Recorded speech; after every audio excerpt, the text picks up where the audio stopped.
Mr. President, we extend our hearty welcome to the new Secretary General, Mr. Ban Ki-moon, who has taken up this challenging job, requiring dynamism in confronting the global challenges of the 21st century. Balancing global interests and steering the United Nations in a direction that gives hope to the multitudes of the poor, the sick, the hungry and the marginalized is indeed a mammoth task. We would like to assure him that Zimbabwe will continue to support an open, transparent, and all-inclusive multilateral approach in dealing with these global challenges. Mr. President, climate change is one of the most pressing global issues of our time. Its negative impact is greatest in developing countries, particularly those on the African continent. We believe that if the international community is going to seriously address the challenges of climate change, then we need to get our priorities right. In Zimbabwe, the effects of climate change have become more evident in the past decade as we have witnessed alongside our neighbors increased and recurrent droughts as well as occasional floods, leading to enormous humanitarian challenges. Mr. President, we are for a United Nations that recognizes the equality of sovereign nations and peoples, whether big or small.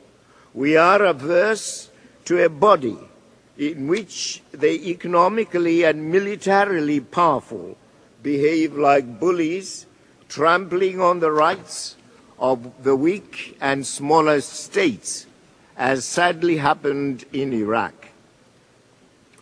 In the light of these inauspicious developments, this organization must surely examine the essence of its authority and the extent of its power when challenged in this manner. Such challenges to the authority of the United Nations and its Charter underpin our repeated call for the revitalization of the United Nations General Assembly, itself the most representative organ of the United Nations. The General Assembly should be more active in all areas, including those of peace and security. The encroachment of some United Nations organs upon the work of the General Assembly is of great concern to us. Thus, any process of revitalizing or strengthening of the General Assembly should necessarily avoid eroding the principle of the accountability of all principal and subsidiary organs to the General Assembly. Mr. President, once again we reiterate our position that the Security Council as presently constituted is not democratic. In its present configuration, the Council has shown that it is not in a position to protect the weaker states who find themselves at loggerheads with a marauding superpower. Most importantly, justice demands that any Security Council reform redresses the fact that Africa is the only continent without a permanent seat and veto power in the Security Council.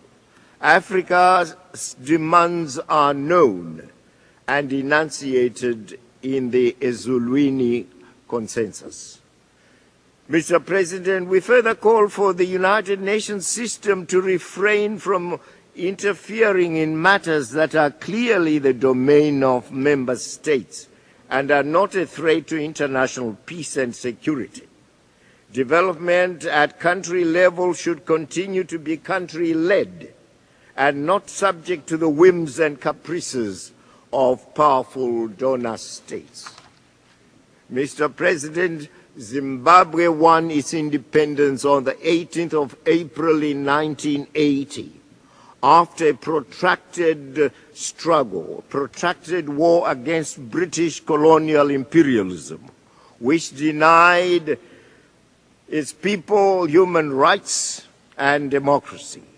That colonial system which suppressed and oppressed us enjoyed the support of many countries of the West who were signatories to the United Nations Universal Declaration of Human Rights.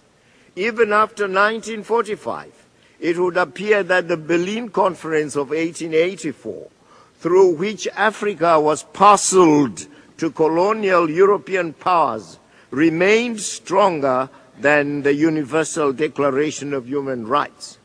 It is therefore clear that for the West, vested economic interests, racial and ethnocentric considerations proved stronger than their adherence to principles of the Universal Declaration of Human Rights. The West still negates our sovereignties by way of control of our resources, in the process making us mere chattels in our own lands, mere minders of its transnational interests. In my own country and other sister states in Southern Africa, the most visible form of this colonial control has been overland, despoiled from us at the onset of British colonialism. That control largely persists, although it stands firmly challenged in Zimbabwe, thereby triggering the current standoff between us and Britain, supported by her cousin states, most notably the United States and Australia. Mr. Bush, Mr. Blair, and now Mr. Brown's sense of human rights precludes our people's right to their God-given resources, which in their view must be controlled by their kith and kin. I am termed dictator. And yesterday you heard Mr. Bush here calling my government the Mugabe regime, because I have rejected this supremacist view and frustrated the neocolonialists in their endeavors to keep us as slaves in our own country. Mr. President, clearly the history of the struggle for our own national and people's rights is unknown to the President of the United States of America. He thinks the Declaration of Human Rights starts with his last term in office.